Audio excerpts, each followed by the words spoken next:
Assalamualaikum warahmatullahi wabarakatuh. Alhamdulillah, alhamdulillahirabbil alamin. Kita panjatkan puji dan syukur kita kehadirat Allah Subhanahu wa taala sampai pada hari ini ya, di hari Kamis tanggal 18 Juli tahun 2024. Beberapa hari saya kosong ya, tidak sempat membuat podcast, dan hari ini alhamdulillah bisa sambung kembali ya, dan mudah-mudahan semuanya dalam kondisi sehat walafiat ya, sehat fisik, mental, sosial, dan juga spiritual.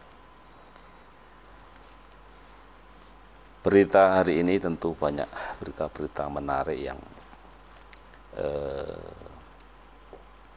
bisa kita sampaikan, bisa kita kritisi, bisa kita komentari gitu ya. Ya, kita sebagai warga negara memang kapasitasnya memang mengomentari ya, jadi kita memang harus berkomentar gitu ya. Satu yang tentu mungkin tidak terkejut ya, tetapi selalu apa yang diberitakan itu seringkali berbeda dengan apa yang kenyataannya gitu ya. Di dalam satu channel YouTube-nya Her Supenopoint ya, ada satu wawancara dengan ahli finance ya, fiskal ya, sepatnya ahli fiskal gitu ya. Awal rezeki ya.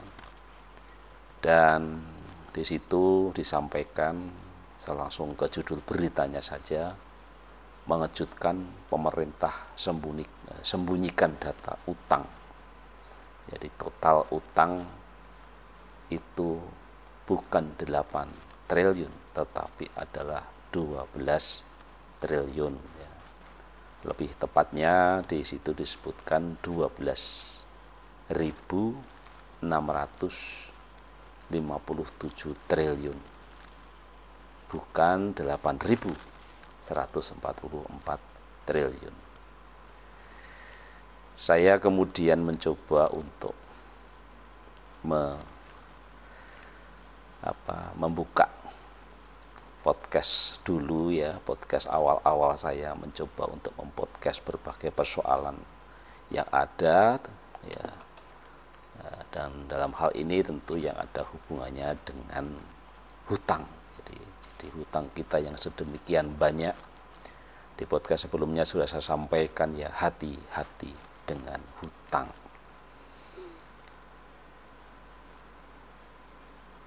Saya selalu mengatakan yang orang hutang itu kan sebenarnya adalah orang yang mentalnya memang mental miskin ya. Walaupun kaya, saya selalu mengatakan kalau orang suka utang itu ya berarti orang miskin, hakikatnya gitu ya. Jadi kalau kita lihat di Islam ya, ini mengulang saja podcast sebelumnya yang sudah lama, mungkin saya ingatkan kembali gara-gara ada kabar ini ya. Yang perlu diperhatikan dalam utang bahwa jangan meninggal dalam keadaan memiliki hutang ya. Jadi ini hutangnya hutang negara tentu ya, tetapi ya karena negara punya pemimpin ya, tentu siapa yang paling bertanggung jawab ya pemimpinnya. Jadi ya kita sekedar mengingatkan saja bahwa jangan meninggal dalam keadaan memiliki hutang ya.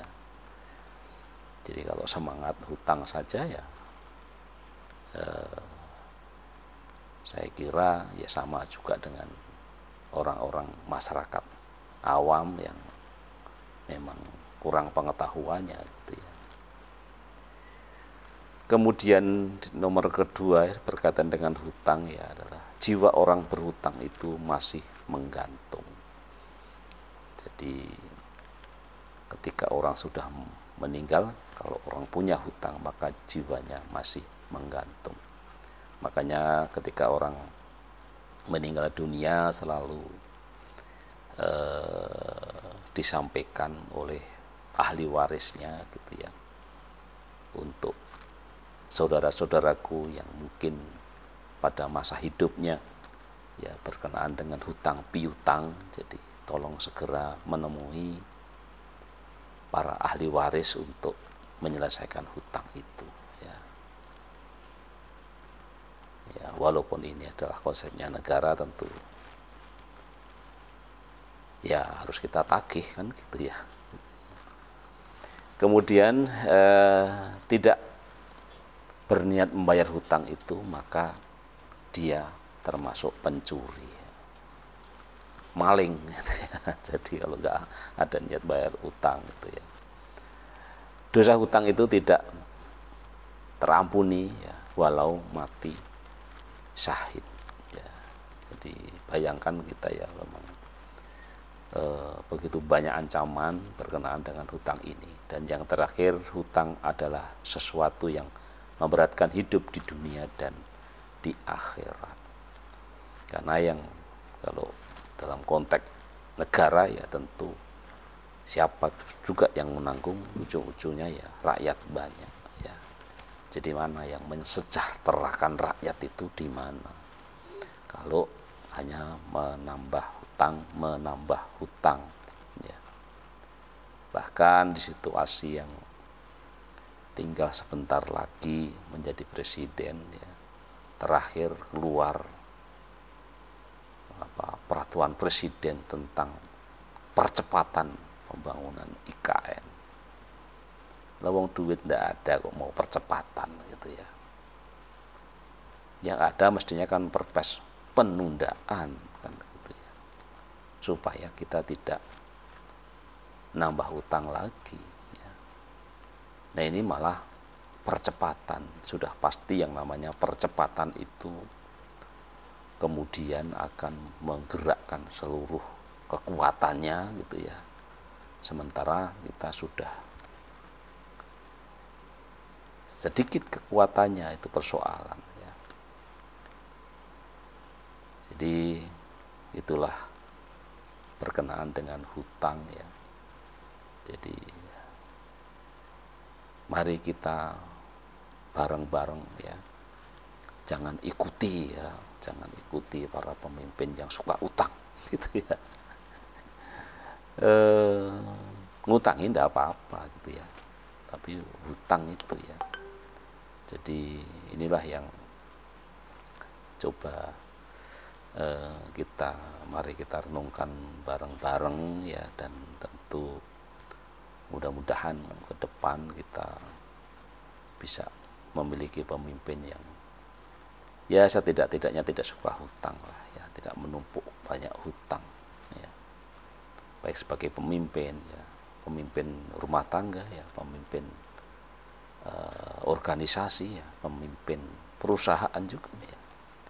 Jadi tetap saja yang namanya hutang ini adalah penyakit ya. Makanya kemudahan-kemudahan hari-hari ini juga kita sudah ramai dibicarakan tentang pinjol yang ujung-ujungnya juga utang kan gitu ya. Dan ya banyak, saya kira di sekeliling kita ini begitu banyak orang yang sepertinya kok tidak ada perasaan ya dengan hutang gitu ya. Ya, jadi inilah yang harus kita olah rasanya gitu ya. Jadi apalah kita gunanya punya motor bagus, punya HP bagus ya, tetapi kita menumpuk hutang di mana-mana dan dengan sangat santainya kita seperti tidak ada apa-apa ya. Ingat tadi ya, ada 5 hal yang harus diperhatikan ya. Ya, orang yang hutang itu dilarang meninggal gitu ya. Coba bayangin, kok dilarang meninggal ya. Kita tidak tahu Allah akan mencabut nyawa kita itu kapan ya. Ya, kadang ada sakit, kadang tidak sakit ya. Jadi memang ini kan perintah keras ya kita untuk mari kita lunasi hutang kita. Jiwa orang yang masih hutang menggantung ya. Kemudian kita jadi maling ya, kalau kita tidak sedikit pun tidak ada niat untuk nyaur ya maling sesungguhnya kan gitu ya. Kemudian dosa hutang itu tidak terampuni ya, bahkan walaupun mati syahid ya. Jadi itulah hal-hal yang mari kita renungkan ya, dan juga jangan tersinggung ya, mungkin hari ini ada hutang-hutang ya di mana-mana gitu ya. Kalaupun tersinggung ya memang saya berupaya untuk menyinggung itu ya. Memang hati-hatilah dengan hutang. Janganlah negara yang sudah hutang banyak itu kemudian kita meniru hal-hal yang buruk itu ya. Demikian yang bisa kita sampaikan hari ini, mungkin tidak fokus ya. Jadi intinya ya mari kita terus berusaha untuk tidak menambah hutang atau bahkan juga tidak berhutang, dan ketika kita punya hutang segera kita upayakan untuk kita lunasi hutang-hutang kita ya dengan berbagai macam cara ya. Janganlah kemewahan dunia ini kemudian menjadi pembenar Anda untuk terus berhutang dan berhutang. Wassalamualaikum warahmatullahi wabarakatuh.